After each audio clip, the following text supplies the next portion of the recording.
Earlier this week, he was invited as guest of honor to a lunch at Sandown Park, where he also presented one of the prizes. Judith Chalmers was there for Afternoon Plus. There was almost a touch of spring in the air at Sandown, and the racegoers made the most of the sunshine as they watched the horses.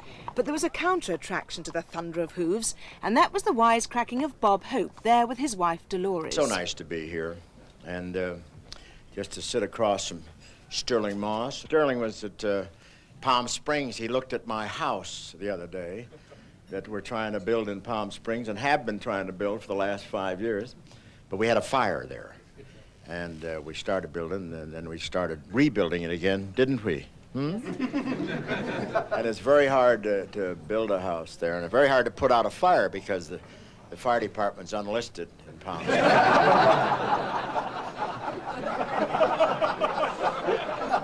And by the time we found them, they still had 9 holes left to play. So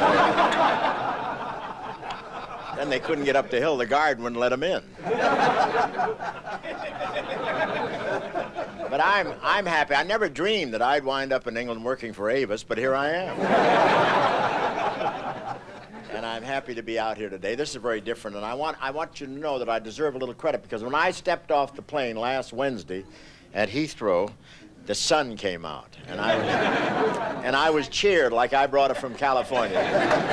But it's been just gorgeous, and it's beautiful to be here, and here at this track, because I've got to wager a little bit, and although they run the wrong way, just like you drive, I'm still going to see if I can win. The last horse I bet on made a pit stop. And I know I'm sitting across from one of your fighting champions, Alan Minter, and I just want you to know that I also fought a little bit. In the States, I fought under the name of Rembrandt Hope. I was on the canvas so much.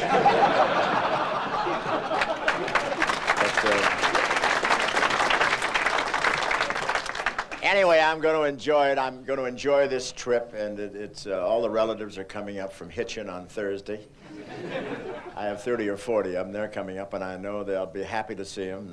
They'll be happy to see me. Of course, they're just as happy getting it by mail, but I feel that... Thank you very much.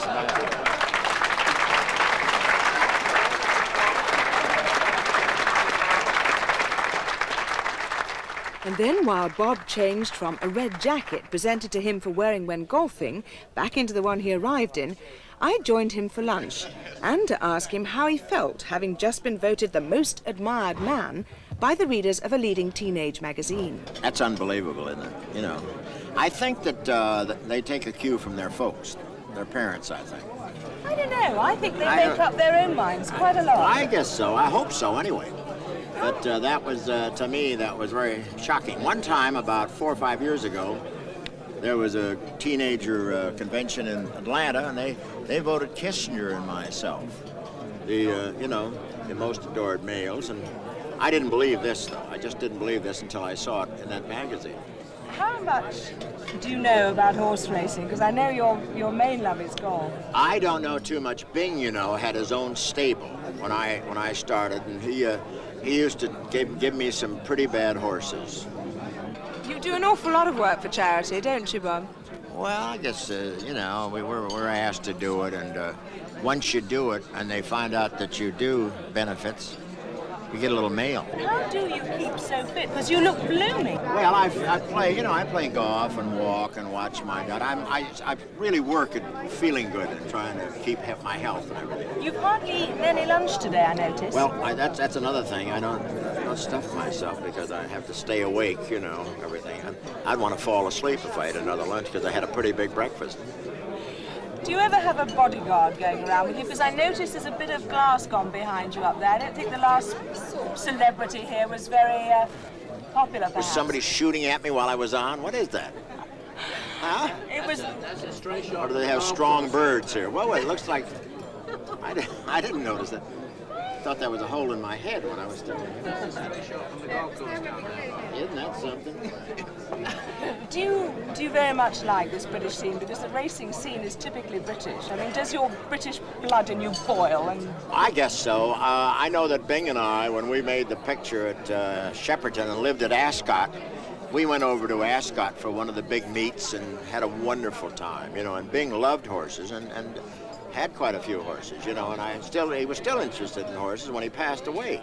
do you still miss him very much? Oh, everybody does, I think, you know. And of course I did because we had so many things planned, and there's only one like that, you know. You don't find many like that. But you are thinking about another road too, aren't you? Well, I'm thinking about the story. I don't know if they're going to call it a road, but it was Fountain of Youth, and it concerns going to the Fountain of Youth and trying to get there, and that was the story, and meeting so many wonderful people coming back from the Fountain of Youth, like John Wayne and Jimmy Stewart, and they've been there, and they've had the benefits of it, and I can't make it. I was the only one that couldn't make it. That's the original story, and with a lot of side funny things. Mel Shabelson's story. But we're trying to do it, and I think we will do it because it's so good. You don't find good stories like that everywhere.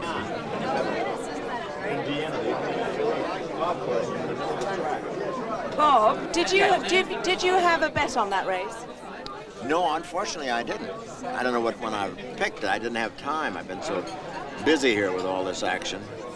You were telling me about the Palladium. I mean, what was that like, coming back here after a lot of time without being on the stage here? Well, it just, you know, it's the most marvelous theater in the world. The acoustics are marvelous, and the audience is so fantastic. I really got a kick out of it. This is the third time I've done a week there, and I've played there maybe 3 other times for command performances, and one for Laurence Olivier the night at the opera or something. Big benefit. So I really enjoyed that theater. Otherwise, I wouldn't be here. There was one joke which you were telling us over lunch which went down badly because it was a name of a product you used in it which we don't know over here, right? Does it ever worry you when things don't happen and they don't laugh? No, it's funny, and you make capital of it because you ad lib around it, you know, and they get a kick out of that because that's the usual thing, you know? If I went to anywhere, to Spain or something, and got mixed up, you know, or Australia, the same thing happened to me in Australia. You try to use our words, and they've got different words, and it's funny. They get a lot of kick out of it, the fact that you react to it, you know. It's good. Do people always expect you to be a barrel of fun? Yeah, a lot of people come up and laugh right in my face. I don't know what they mean by that, but it does happen to me.